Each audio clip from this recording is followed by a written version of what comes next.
Welcome to Combat Spuds, the weekly combat sports roundup brought to you by the Midweek Mashed Tattie Sportscast. My name's Course Mick, and as always, I'm joined by Harvey and Paul. How are we today, lads? Fandabidozy. Very well, my friend. How are you doing yourself? Fantastic. I'm a bit tired, but nonetheless, I am ready to go. So, on the show this week, we have a bit of news, a bit of the old boxing, a bit of kickboxing news. Then we're going to have a good old chin wag when the fires start burning. And then we're going to look ahead to next week. Seeing as there's not been much on this week, so without further ado, let's get in on. Right, kicking off with some breaking boxing news. Saul Canelo Alvarez has signed to face Triple G, Gennady Golovkin, for their trilogy fight in September. So he has foregone his contractual rematch with Dimitri Bivol, who he lost to recently, at light heavyweight, and he's going to go back to super middleweight. So Triple G stepping up from middleweight to super middleweight, as we've previously discussed on the show, and they're going to have that trilogy fight, which is quite the interesting move. Potentially, going by the way the chat seems to be, if he wins the rematch or the trilogy fight with Triple G, then he'll be looking to go then back to light heavyweight for a second fight with Bivol, potentially. Revenge. So I don't know what he's doing with his weight. Also, there's no massive difference between the two weight classes, but it's enough that if he's having to sort of be strict on his diet to keep his weight at a certain point so that he can make the cut to super middleweight, then potentially he's like putting on and taking off a reasonable amount of weight, going back and forth in these weight divisions, which doesn't sound like a great idea, but it's possible that his point from which he cuts to get to super middleweight is actually sort of in the ballpark of where he would be anyway, as a light heavyweight, being that he's no particularly huge. I mean, I don't. You guys don't know better than me. Can you just talk to me about the toll this takes as to jumping up and down weight divisions, weight classes? So obviously you're saying he's coming back down to something that reasonably he should be okay with. But as an outsider, me seeing a guy go from weight class to weight class, up and down and up and down, I worry about what that does to your does it dampen your ability? Does it cause trouble potentially for him? So I'm certainly not an expert on it, but from my knowledge that I have from reading about it and watching videos on it over the years, it is something I found fascinating. The more you cut weight, the harder it is, because your body effectively learns the process. So most guys will do what's called a water load and then a water cut. So basically they're ramping up the sodium intake and their water intake so that their body holds on to as much water as possible, and they're basically drinking more water, a lot more water than what they need in the sort of week, 10 days leading into the fight. Once they get to around about 24 hours before they're going to weigh in, once they get to around, I think it's 48 hours to 3 days before their weigh-in, they'll then cut sodium almost completely out of their diet. So they'll pull back on their salt. Other foods will get really lean, they'll be really careful with what they're eating. And then about 24 hours before their weigh-in, they'll then stop drinking and eating. They'll basically go on a fast.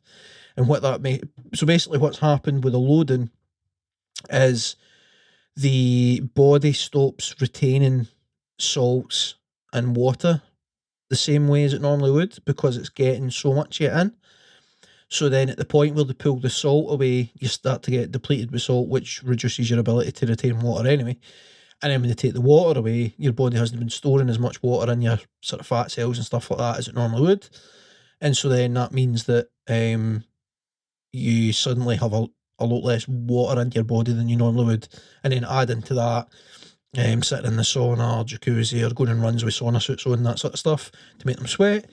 Hey presto, you can take anywhere for sort of kind of £5 to £10 on the lower end up to sort of £20 to £30 on the heavier end. So anywhere for kind of half a stone-ish up to sort of 2+ stone, some guys will cut. That's incredible. I think in general they cut less weight in boxing than they do in like amateur wrestling and MMA.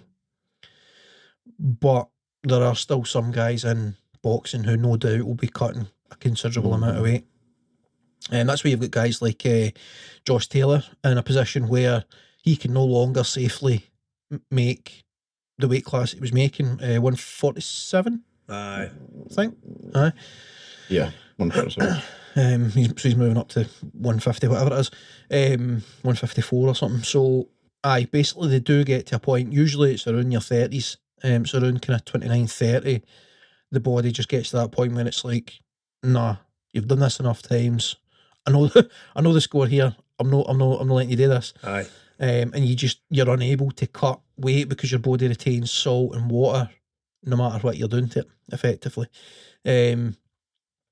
I have no idea how much weight Canelo has been cutting, sort of on average for his fights, but he has kind of came up through the weight divisions as he's aged. So I think it's reasonable to assume, especially having a solid experienced camp behind him and stuff like that as well, it's reasonable to assume that he's never been cutting an excessive amount of weight. And it's been quite sort of natural for him in terms of as his body's matured, he's moved up divisions. But this is all sort of theorising. I just genuinely don't know how much weight he normally cuts, and I don't know how much weight he did or didn't put on in preparation for going to light heavyweight. Aye. Oh, fair enough, mate, fair enough. What do we think about the fight anyway, as far as Golovkin? Obviously, I think it's my right saying, and I am looking at your notes here, Mick, but he's won 4 in a row. Triple G, he's back on a bit of a run at 40 years of age, 40 years young as old Triple G. But he's got himself back in a good place. He's a world champion again. So I'm interested in the fight. I don't think it's going to be any different for the previous outings. I still favour Canelo. Despite the loss to Bivol, I think Canelo's pretty much still in his prime, whereas Triple G, even with this sort of new run of form, I think Triple G's past his prime. Is he going over the hill a wee bit? So, I think it's Canelo's fight to lose, certainly. Right, okay. But we've seen Canelo is human, albeit against a considerably bigger opponent with a very good skill set in Bivol, but he couldn't be beaten. So if Triple G can pull off the unthinkable, then I don't know. It'll be newsworthy. It definitely will be. Am I right? Their first fight together was a draw. Am I right in saying, wasn't it? Yeah. What was the deal with the draw, by the way? It was something I never watched myself. Was it controversial and that it should have been Canelo's, or controversial that it should have been Golovkin's? I think there was many people arguing for both sides. Definitely. To be honest. Anything I've ever seen written about it is very contentious as far as who perhaps deserved it, who shaded it, sort of thing. I don't remember it well enough, if I'm being honest. I don't believe I watched it live. I think I watched it a day or two later. And I remember my thoughts on it was that Canelo should have won, in my opinion. But I don't really remember reading too much into controversies and stuff, so I don't have too much sort of meat on the story that I can give you in terms of what went on with it, other than my sort of faint memory that I was a bit kind of miffed thinking, Canelo should have got that. That was near a draw.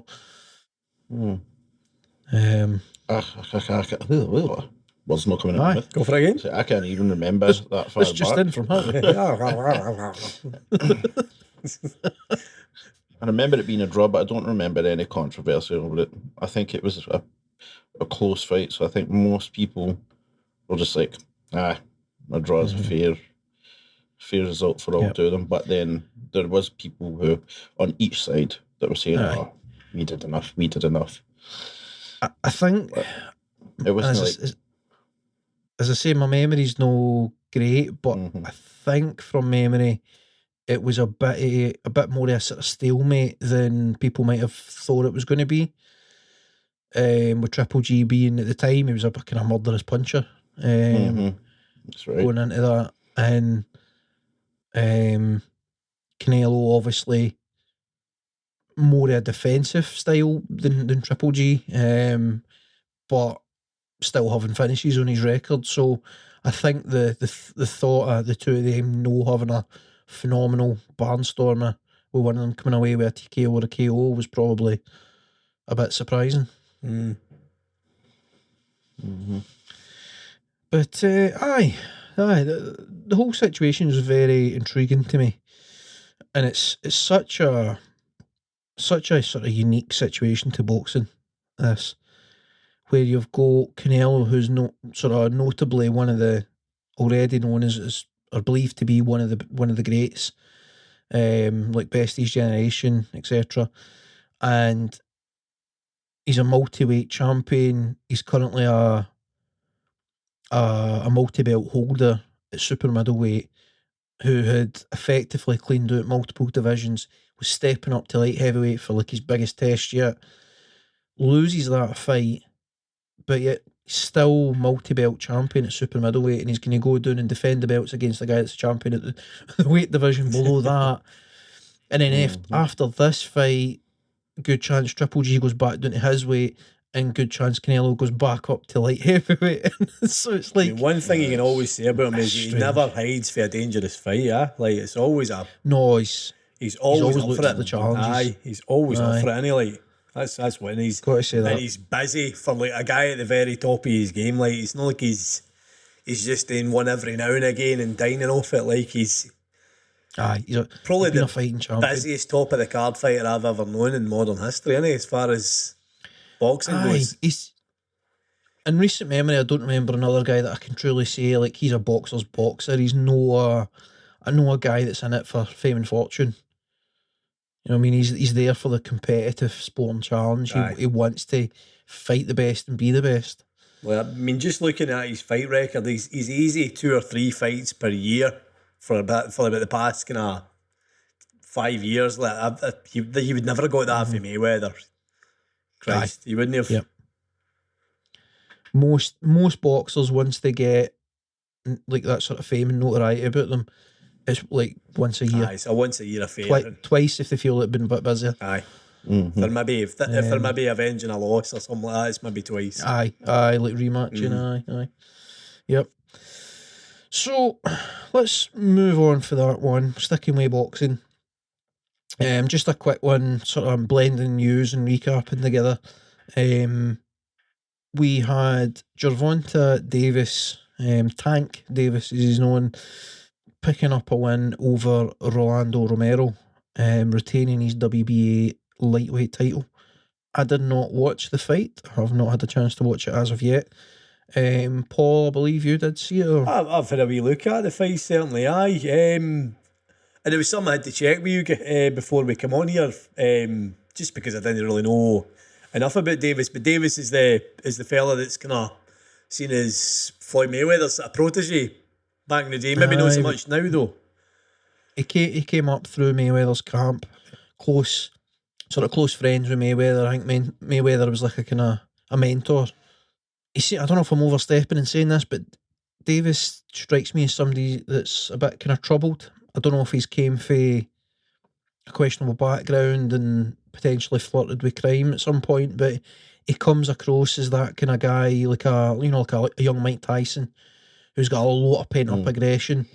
Came from questionable circumstances in his younger years. Somebody stepped in with Tyson, that was obviously Customato. With Davis, it seems to be that Mayweather at some point they've came in contact. He's brought him into his team, and his promotion. I believe he was promoting Davis's fights. I think Mayweather was acting as his manager and stuff like that. It was all very in-house, very close knit, and Aye, there seems to have been a fallout at some point.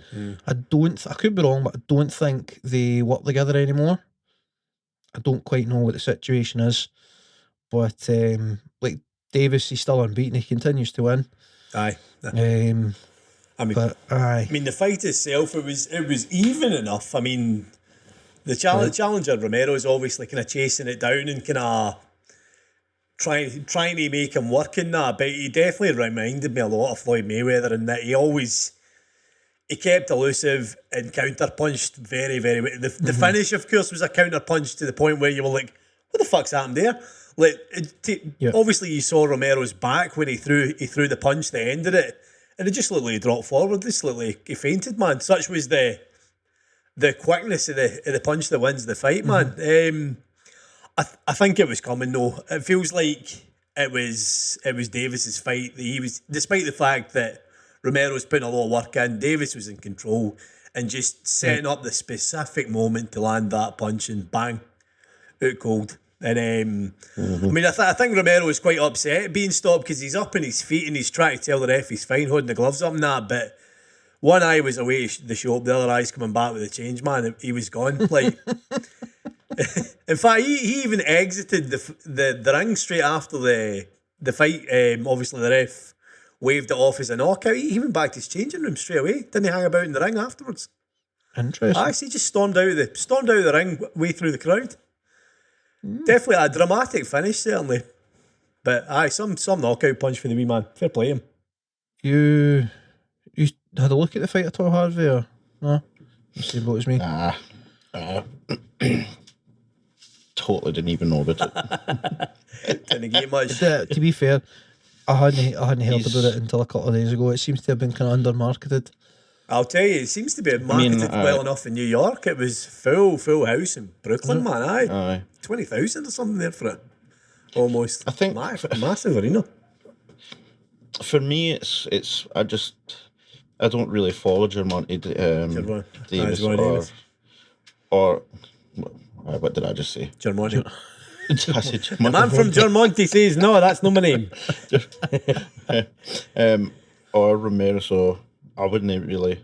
I've probably seen it like advertised and just skipped past it because I wasn't really that interested in it. So yeah, like aye. Fair play.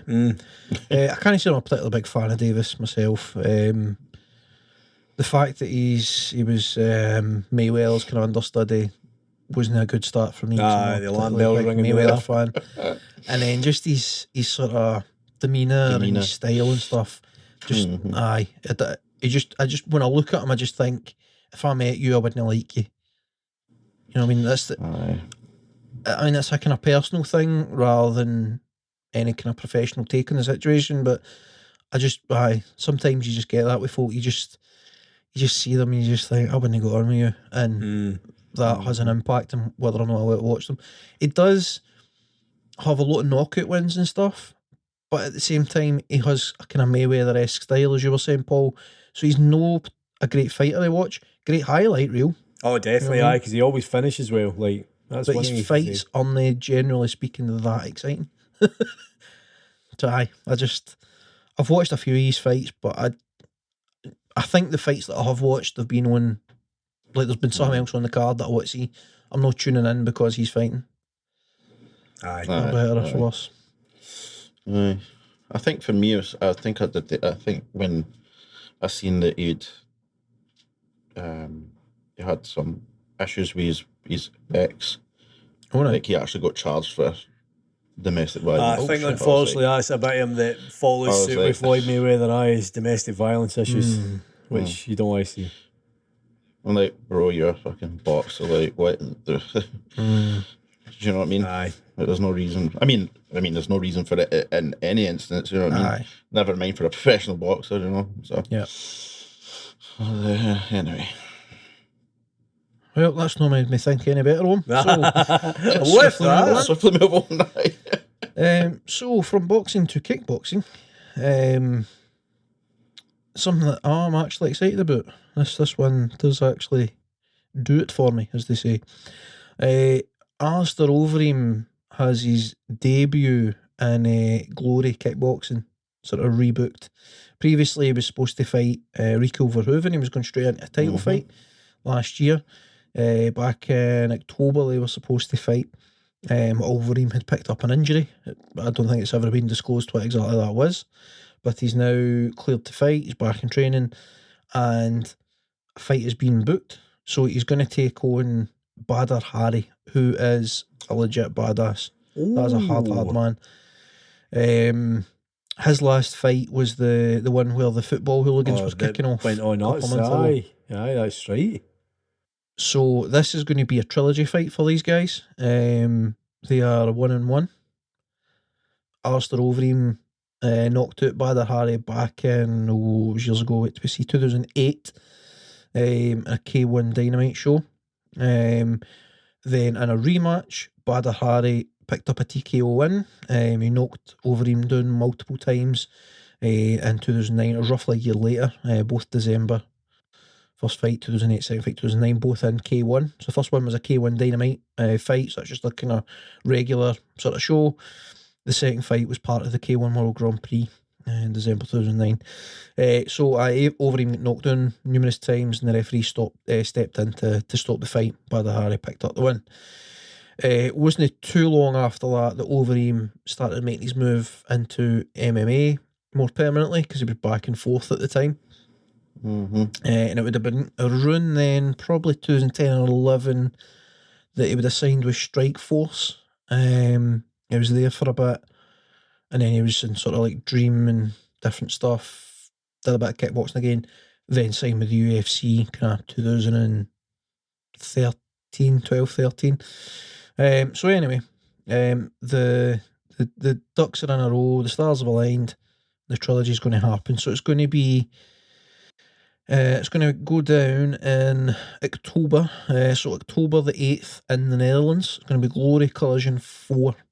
It's going to be in and I'm probably going to say this wrong, the Gelre Dome Stadium in Arnhem, Netherlands. Ah, right, okay. Aye, so I'm well up for this, I've got to say. Both guys are sort of in the northern end of their careers. Overeem is 42 years young, and Badr Hari is 37. Now, being that they're heavyweights, they will fight, or they will be able to fight longer in general. This is a throwback to previous discussions. Weight cuts associated with obviously lighter weight divisions. So heavyweights, generally speaking, only cut in weight. If they are, it's very little, generally speaking. The weight cuts and the abuse that does to your body, generally speaking, takes years off your career. You're unable to fight past mid-30s on average, whereas heavyweights will comfortably fight into their 40s, generally speaking, unless they happen to be of the persuasion whereby they block punches with their face. That can on average, reduce your fighting career as well.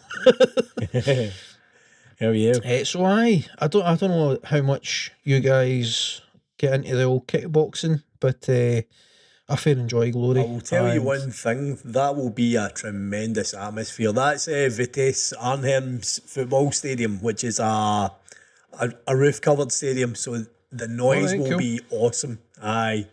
Hence the dome. I think, and by the way, Grammar Police, wee, wee, wee, wee. I've looked at the pronunciation and it is the Yellery Dome, I believe is how you pronounce it, funnily enough. Because of course a G is pronounced like a Y. Aye, why not? Aye, but as far as atmosphere goes, you're talking like 40,000 fans potentially watching that. That'll be tremendous. Aye, that'll be fantastic. I tell you what, both Alistair Overeem and Badr Hari have massive followings. Big Dutch kind of guys, like, isn't they?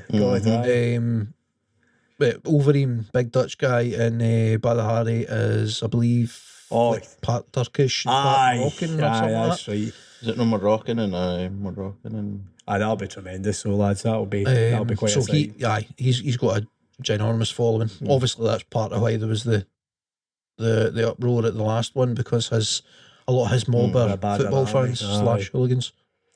Moroccan Dutch apparently, according to his Moroccan profile. Dutch. Aye, born in Amsterdam, funnily enough. Aye.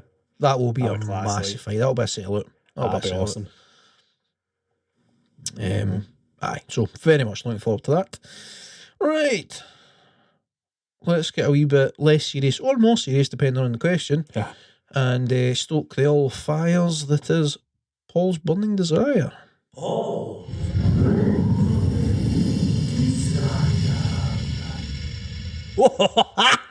It's burning me, boys. It's burning me. It's burning me as usual. Well, now that I've patted that out there. Question this week, and this is going to be, as you've said, Mick, a bit less serious. I wanted to ask you guys, what about... God, I've phrased that totally wrong. Right. What the fuck was that in there? That was Jim Carrey. So, films which contain combat sports of any kind, boxing films, kickboxing, martial arts, which are your favourites, lads? Which are your favourites? Right. Now, we could be here all night with this one, I've got to say. Oh, we could literally be. Favourite as in most entertaining, or I mean... more realistic?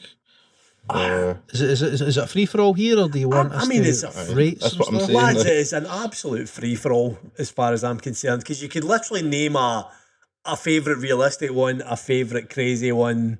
How's about we do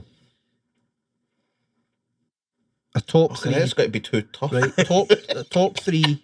No so much top. Right, that's the wrong phrasing.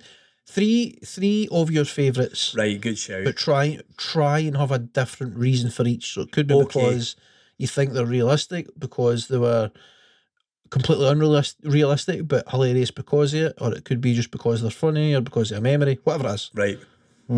I have to use my brain. Tell you what, I'll start with that, because I feel I've already got three in my head. All right, that are probably my favourite three films with combat sports. Paul's came in locked and loaded. I've came in locked into this question. So, first film, obvious, Rocky. Rocky, all the Rocky films, ridiculous fight scenes. Everybody knows that the punching in that is absolutely cartoon hilarious.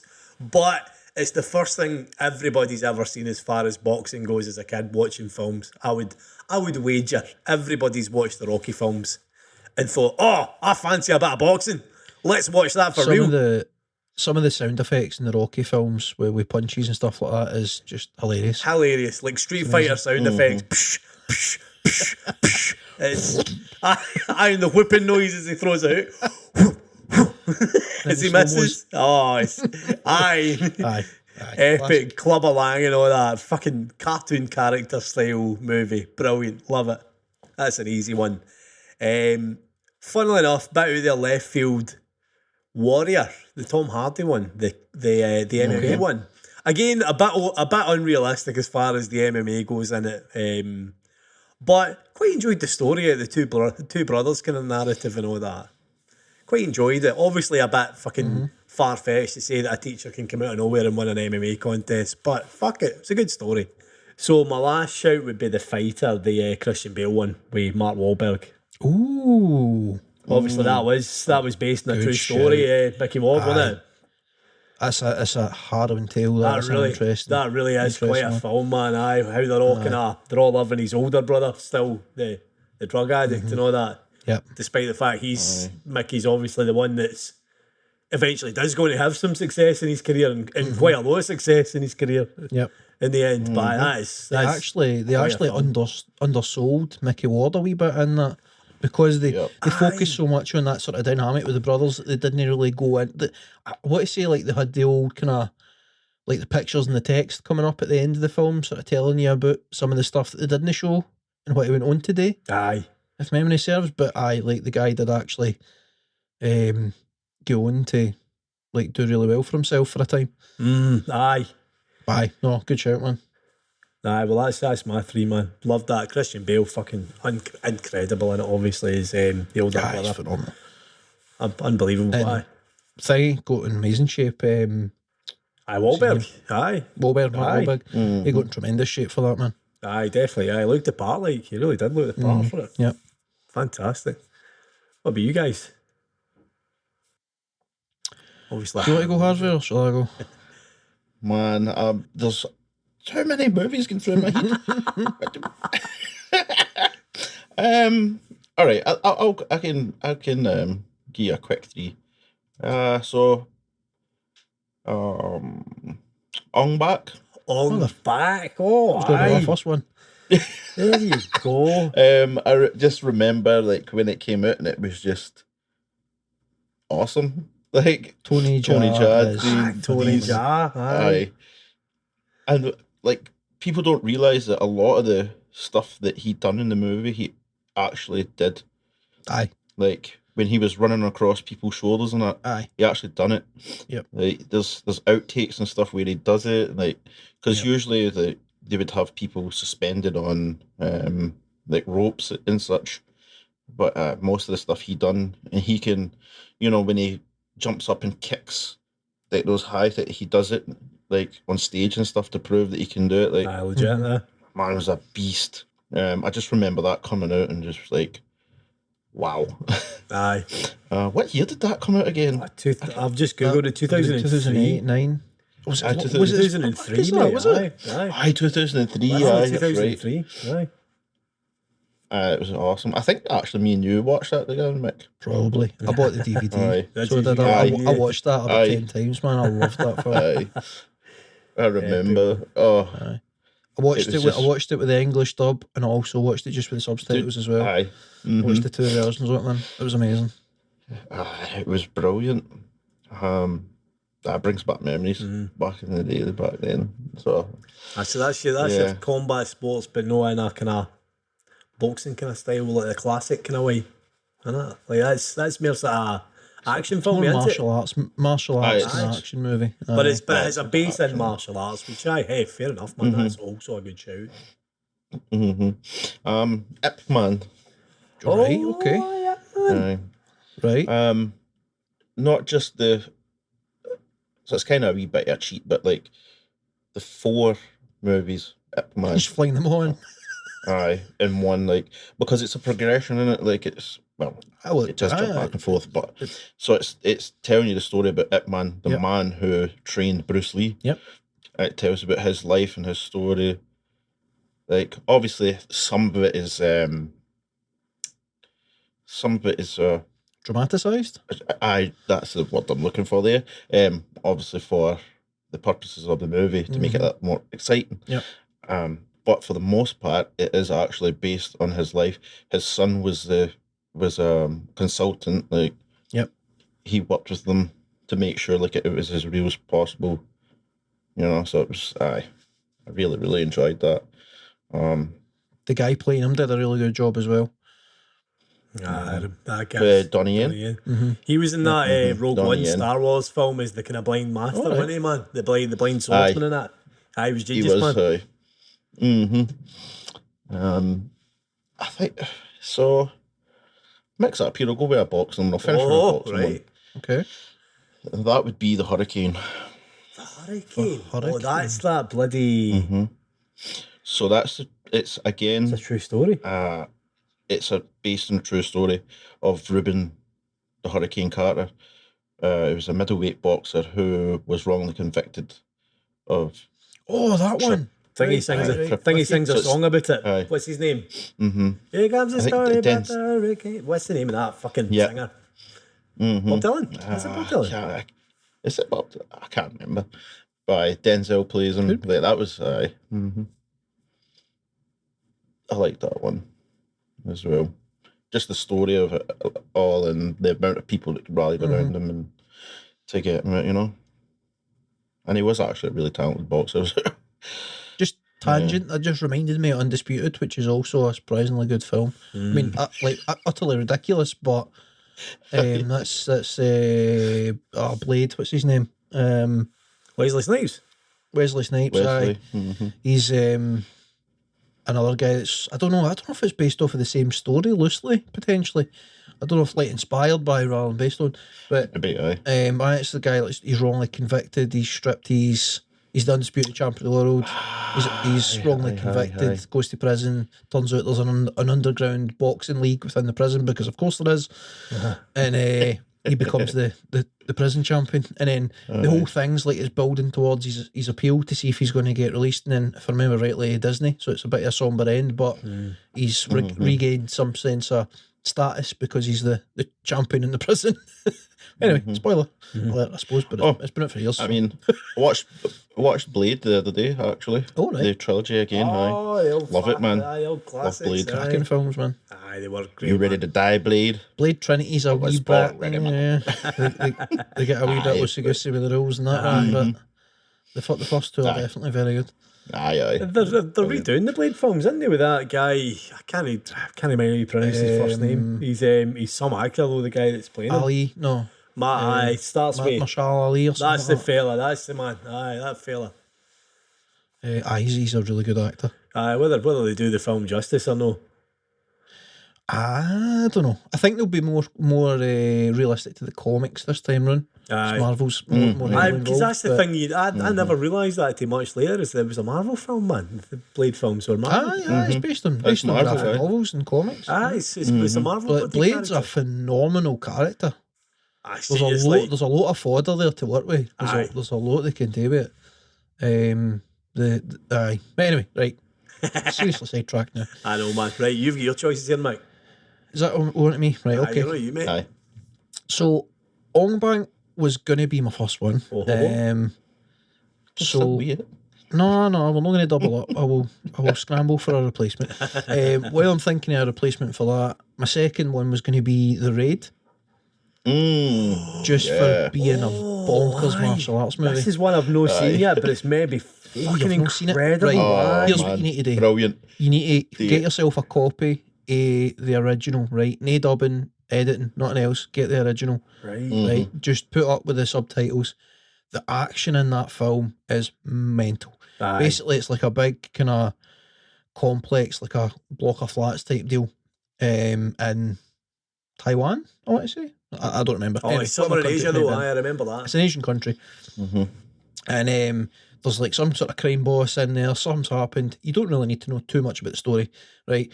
The main thing to know is that this police guy, whatever his rank is or whatever else, I don't know, but he's getting in there with a team supposed to be, and it ends up being, effectively, it's down to him versus,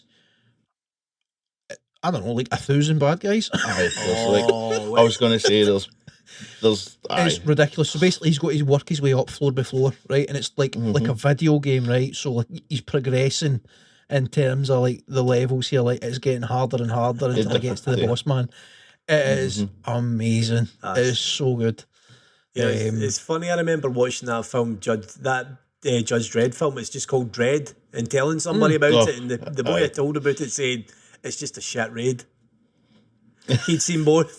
Kinda. Aye. And I'd quite enjoyed Dredd at the time, but he was like, shit raid, mate, honestly, watch the raid. They've copied it. They've just copied it. The raid, there's a sequel, right? The Raid 2, it's good as well. Right, it's not on the original. I'll need to get a watch, lads. I will. So that's definitely one. For somewhat similar reasons to Paul choosing Rocky, I'll say now what was it? The Kickboxer, I believe it was The Kickboxer.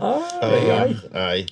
The Jean-Claude Van Damme film. Oh God, aye. Just Christ, cracking martial arts film. So long ago. Huh? I've not watched that in so long. I'm saying. That's another one. That was. I think I've spoke about this before, but like growing up, my mum was a big fan of martial arts movies, and like so one of the guys that she watched all the time was Jean-Claude Van Damme.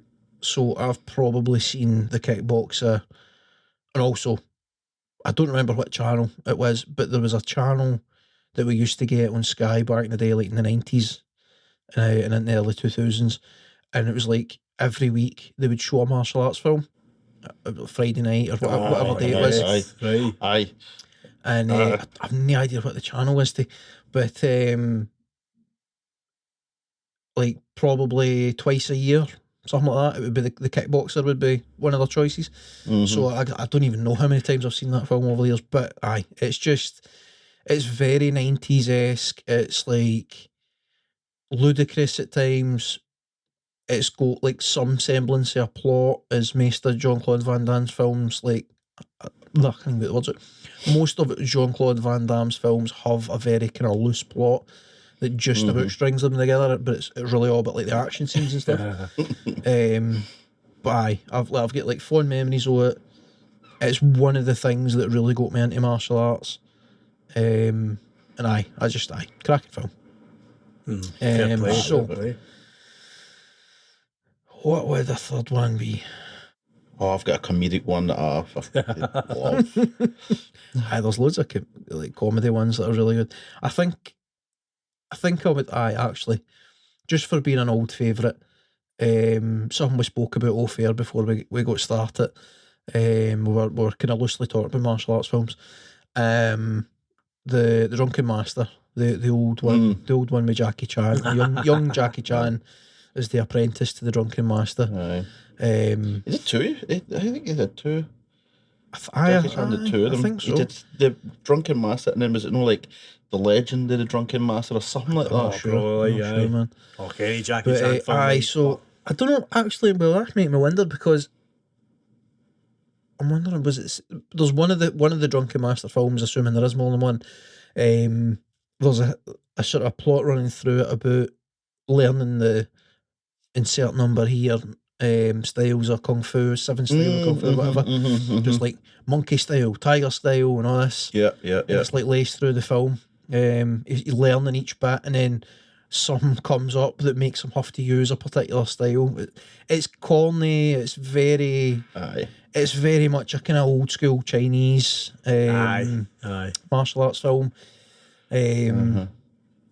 Like very sort of far fetched and cheesy, but at the same time, it's really good. It's funny.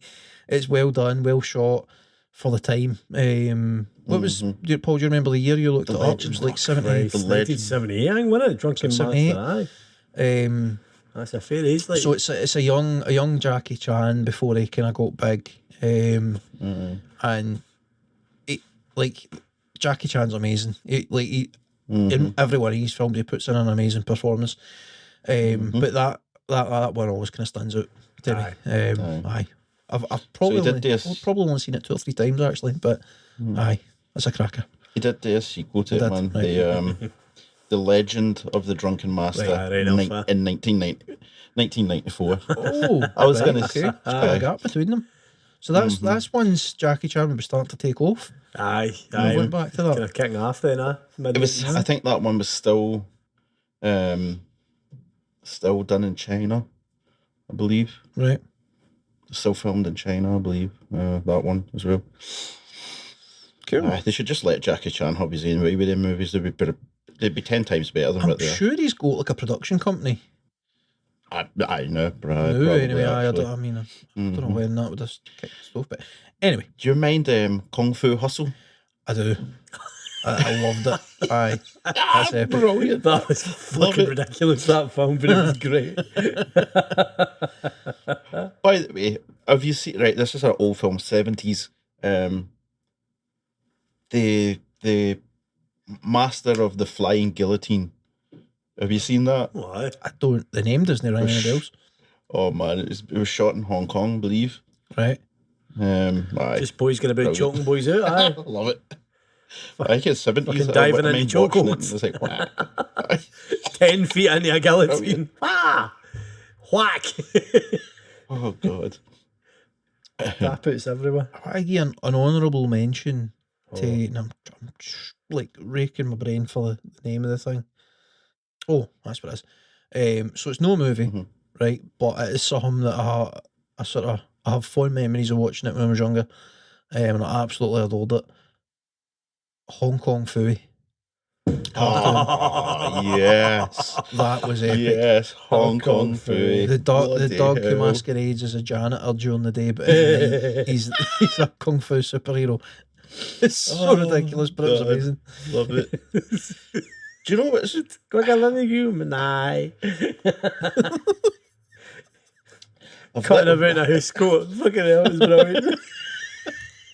Do Do you know what's weird? None of us have said any Bruce Lee movies, Oh, no, man. Fuck. and they're just in that one. They're in a different strata. Actually, Aye, you don't need to They're- talk about them. They'll just It goes Aye. without They'll just saying, love doesn't it, man? Aye, it definitely does. They're just a league of their But I own, mean, man. such as this conversation, like we could do a Oh, podcast fuck, solo aye. on martial arts Aye, films, just and on. combat sports films, and you could run Aye. that into eternity, just talking about a different film every week, man. Did you know that with Bruce Lee, when they started filming him doing his moves and stuff, they actually had to slow the camera down so that it looked proper. That was it looked proper. Crazy, that was man. Like usually, that was when he got cast in the is it the green. What's that superhero thing called? Aye, the Green Hornet. Oh, Green Green Hornet. Hornet? Aye. That's one in the 60s or 70s, wasn't it? Aye, they had to start because usually in the movies, like those old style like karate, like kung fu movies, they would speed up the car after they shot it. They would speed up the frame, right, to make it look like they were going faster. But with him, they actually had to slow it down so that you could see it properly. Aye. That shows you how fast that man was, a freak, man. He was. Yeah. Mental. Well, I'm going to move us on for that. Good But shout. thank you very much for that question, Paul. As always, a pleasure. I would be happy to see that question come back at some point in time, because we could, as I say, we could do a whole separate podcast on that sort of topic. So Hell yeah. always happy to talk about that kind of thing. Let's have a look ahead at what's coming up next week, which isn't that much, but we'll have a quick chat about it. We have on June the 4th, we've got a wee bit of boxing. We've got George Kambosos is taking on Devin Haney, defending on the line as the WBC, IBF, WBA, WBO, and Ring Magazine titles in the unknown division. I don't remember what, like featherweight or something. I don't remember what weight division he fights in. Honestly, don't remember. They were working on Kambosos versus Lomachenko. But Lomachenko is in Ukraine. Obviously, aye. That's right. Aye. So Kambosos Jr. is a lightweight. He's a lightweight fighter. lightweight. Oh, there you go. So they've elected to move on for that fight for now until Lomachenko's back in the picture and training and stuff. So they're going ahead with Devin Haney, and it's happening in Melbourne, Australia. So that's about as much information as I've got on it. June the 4th, as I say. So also on 3rd of June, we have an MMA world. We have one championship, 158. I will run through this one very quickly. There's no too many names that most will have heard of, but no doubt some very fun fights. So we have Kim Kyung-wook versus Edson Marquez. That's lightweight MMA. We have Jeanlyn Olsen versus Julie Mezabarba. Atomweight MMA. That one's going to be a good fight. All right, okay. That Julie from Brazil, she's wicked, man. All right, okay. Aye, knocked it on. Insider tips from Harvey. We then have heavyweight MMA, Duke Didier versus Jasur Mirza Mukhamedov. I've done my usual, no bothered reading the names to prep for this. I'm just winging it. Aye, so that heavyweight MMA. Then another heavyweight MMA fight in Odi Delaney versus Mehdi Bargi. Then lightweight kickboxing, we have Maroon Tuhut. I don't know. It's only going to get worse. By the way, I've looked up the card. It's really going to challenge you. Tutu. Maroon Tutu versus Constantine Rousseau. Next. Lightweight kickboxing, that is. Then we have Yod Kai Kiao Fairtex versus Guardashan Mangat, flyweight MMA, I think. I thought Fairtex was a Thai boxer, but it seemed that one's an MMA fight. Strawweight MMA fight, we have Alex Silva versus Adrian Matthias. Alex Silva's one to watch out for in that one. That's going to be a good fight. That Alex Silva's a beast, man. He's a dynamo. Heavyweight kickboxing, we have Rad Opacic. That's what I said. Versus Guto Innocenti. Innocenti's good. I've seen him before. So I'm interested in that one. Back to MMA, we have flyweight MMA. We've got Kairat Akhmetov versus Tatsumitsu Wada. Heavyweight MMA, we have Marcus Almeida versus Simon Carson. Marcus Almeida, want to watch out for that. Flyweight MMA, we've got Reese McLaren versus Jiwei. Beway, won't it? Jiwei. Don't laugh. And then bantamweight MMA, we've got Kwon Il One, not quite sure what way you say it, versus Fabricio Andrade. Then in the featherweight Muay Thai main event, we have Tawanchai PK Senchai versus Nicholas Larson. That one I'm definitely looking forward to. I know that one's going to be a banger. So a bit of a mixed bag as per for one. I'm sure there'll be more good fights than easy to say names in that card. So I'm looking forward to either which way. Then back to June 4th, we've got UFC Vegas 56. It's basically a fight night. There's no tons of big names on here, but I'm sure, again, fun fights will be had. We've got Damon Jackson versus Daniel Guerta. We've got Aaron Blanchfield versus JJ Aldrich. Renat Fakhretdinov versus Andreas Michaladis. Jeff Molina versus Jaglas Zumagulov. Johnny Munoz versus Tony Gravely. Nicholas Stolze versus Benoit Saint-Denis. Benoit Saint-Denis was impressive last time out, I remember. I'm trying to remember who was he fighting. Cannot quite remember who's fighting, but I was impressed. Ode Osborne versus Zaruk Adashev. Joe Selecki versus Alex De Silva. That'll be good. Phyllis Herrig versus Carolina Kowalkiewicz. That one will be a good one. Or should be, anyway. On the main card, we've got Alonzo Menefield versus Askar Mosarov. That should be good. Karine Silva versus Poliana Botello. Mikel Trezano versus Lucas Almeida. Should be good. Dan Ige versus Movsar Ivoev. Should be good. And the main event is Alexander Volkov versus Jairzinho Rosenstruck. That one will be very interesting to see.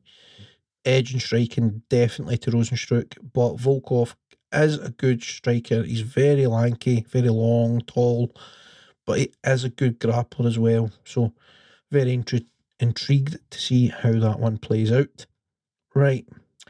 We spent quite a bit of time in movies and stuff, so I'm not going to go into detail in any of these fights and break them down.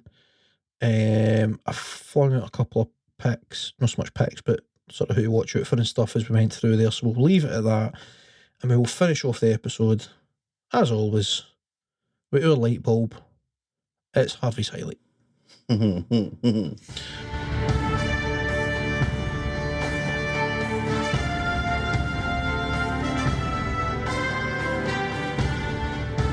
Here, guys. Hey, you guys. Oh, God. I wish I had video for this to still that picture of him saying that there. That was outstanding. I want to show you a part of the fight, the ending of the fight here between Tiger Johnson and Augustine Kukarski. So if you go onto YouTube and type in Tiger Johnson versus Augustine Gerbaldo Karachi. So Gerbaldo is Gerbal. Hold on. What was the first name? Augustine. Agustin.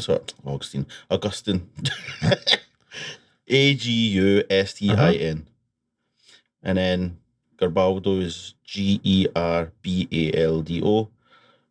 Kurashki is Kucharski. And it'll be the 5th of the 21st, 2022. I have it. And then in brackets, full fight. I have it right here. So, if you want to just skip to 6... I'll get cricket. 6. Oh, God. How the hell have you got cricket? You're a maniac.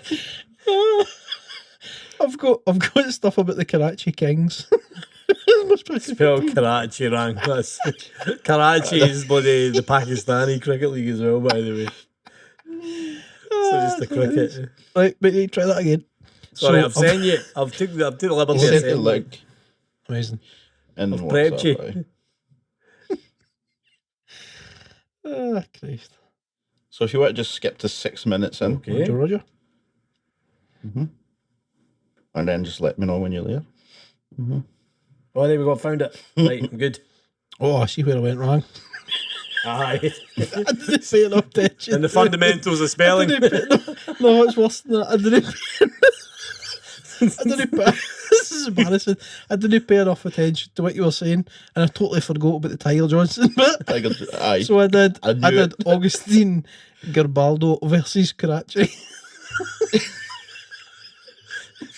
Augustine Geraldo taking on the full Pakistan city of Karachi. Oh, good. The raid. Right. That was a fail. We're ready, Harvey. 6 minutes, isn't it? Then they'll play pause thing. Right, 6 minutes on the dot. All right. So ready to press. Ready to press play in 3, 2, 1, play. Okay. So we've Like that got boy's shorts. Johnson in the blue shorts. Karachi in the Johnson's the black guy. black and gold. Oh. Oh, I'm there. He said the wee seat. How's Got skinny me are his arms. legs, by the way? How's he get his horns up dancing? Oh. You've no one. Right, Rocky. Calm down, Rocky. What's he doing? So that's him showing that he's all right. Kucharski, here we go again. Says round 3. I didn't even see what put him in his arse. I know. So He's a bit of a he went Johnson's for it there, taking man. the centre here. Oh, then he goes Very again. composed. Oh, he's done a wee Oh, he's spin. bounced through the towel in.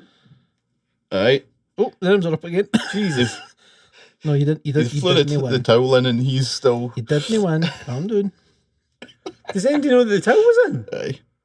Aye, Aye. right, so done. I don't think the referee's seen it. But The ref had the common sense to cut it off because the man got up celebrating twice.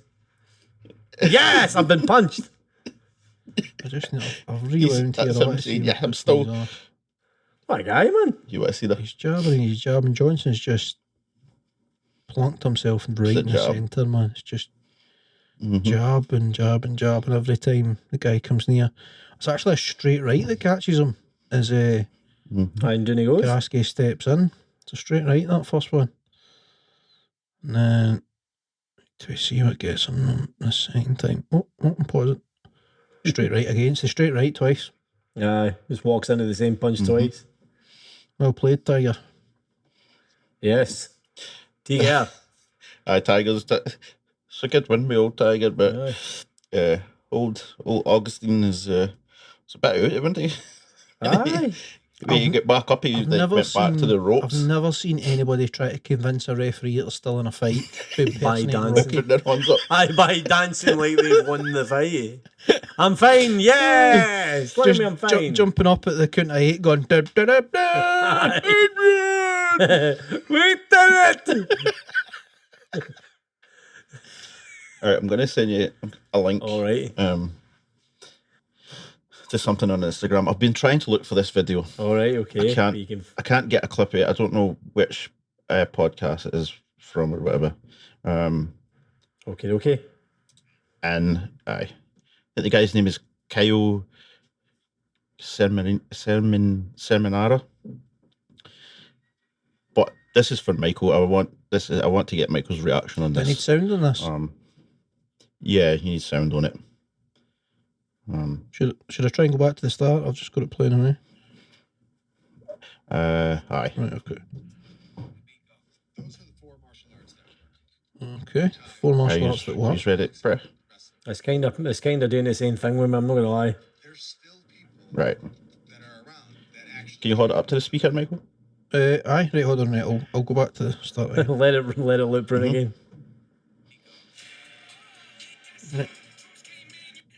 Right. I just didn't know that. Trying the music there. That was it. I was getting down there. Ready? Yes, mate. Yep. Oh, clearly my phone's not. Okay. So we've got a guy seemingly on a podcast discussing the 4 martial arts that he thinks work. There's still people that are around that actually train like something like Krav Maga. Those are the 4 martial arts that work. What? Muay Thai, boxing, wrestling. Muay Thai, boxing, wrestling, jiu-jitsu, right. But That are around that actually But is that the entire video? Oh, yeah. Okay, right. I need... Oh, hold on, for my phone does something it's not supposed to... I need context. Like... He's a wrestler. Okay. He's he is right, oh shit. So he's a wrestler. He's a wrestling coach as well. Right. He does MMA and stuff as well. But he's basically on that podcast just talking that there's only 4 martial arts that work. Right. So that's the And bit I it's really 4. I want context. So does he mean in MMA or does he mean like No, in real life in life. scenarios? In real life. Right. Real life scenarios. Well, the fact that his first example of something that doesn't work is Krav Maga, which is essentially the fighting system used by the Israeli the special forces. Spuds. I've got to kind of question that one. Like, he could have said, like, so many other martial arts that are out there in the ether that are questionable in this day and age. But aye, why is that the first thing he goes to? Like, I'd imagine some instructors out there will be teaching Krav Maga in a less than optimal way. And so there will be people who think that they can defend themselves from attackers with knives and guns and no have to worry because, you know, I mean, they've got Krav Maga training, so they just do this block and this, and they'll be totally fine. Right, and then when they try to stop the gunman that's holding up the local corner shop, they end up getting shot because they've no done the requisite amount of time training. And also the fact is, once you're in that real life scenario, even if you've done all the training, doesn't guarantee your safety. So it very much depends on the context, but as a blanket statement, I've got to say he's way off the mark. I mean, Like in the right scenario, your traditional martial arts, karate, taekwondo, like they can save your life, 100% they can. So to say as a blanket statement that they don't work is ridiculous. Man in the pub part, innit? Aye, like to the flip side of that is to say that because you're a 3rd dan black belt in karate or taekwondo or whatever it is that you could beat any MMA fighter out there or whatever else. Again, that's ridiculous. There's a massive gaping hole in your skill set, and as soon as you start to put constraints on what you're allowed to do and able to do, the gaping holes are going to show through. But you can't just say that they don't work. When I seen that, I was just like, I'm going to show Michael this. Let's watch Michael take off. Because he's just a guy in life that's the only 4 that work: Muay Thai, wrestling, boxing, and what was the other one? Jiu-jitsu. Oh, jiu-jitsu. Like, if I was going to Straight up wrong about Krav Maga straight away. They teach you to kick fucking the bollocks in Krav Maga. A kick in the bollocks will floor any man, regardless of how well they are trained. Krav Maga, right? Krav Maga, and Listen, there's similar sort of systems that are tailored around close contact self-defence. That's ideal. what it is, really. Isn't it actually a martial art? Is it? Well, no, it's not. It's close combat. Close Aye. combat. Striking for military that's been For adapted. soldiers. Aye. Aye. But that sort of thing is ideal for like vulnerable people, like and women. I'm trying not to Absolutely. say women are vulnerable, but that's the ideal thing for women and anybody that feels vulnerable when they're out and about. So that for one, it gives them that bit of confidence, but two, it does give them a genuine chance if somebody happens to grab them. Or, you know what I mean, try to abduct them, try to pin them against the wall, or whatever the scenario might be. It doesn't mean that you can go swaggering through town like Conor McGregor, hinking you're the big man because you've done a bit of Krav Maga and that you can take on the world. Doesn't work like that. But if you're in a situation where some bad guys try to do something bad to you, for me on the outside looking in, I would rather you had a bit of Krav Maga training as opposed to nothing. You know what I mean? It gives you a chance, if nothing else.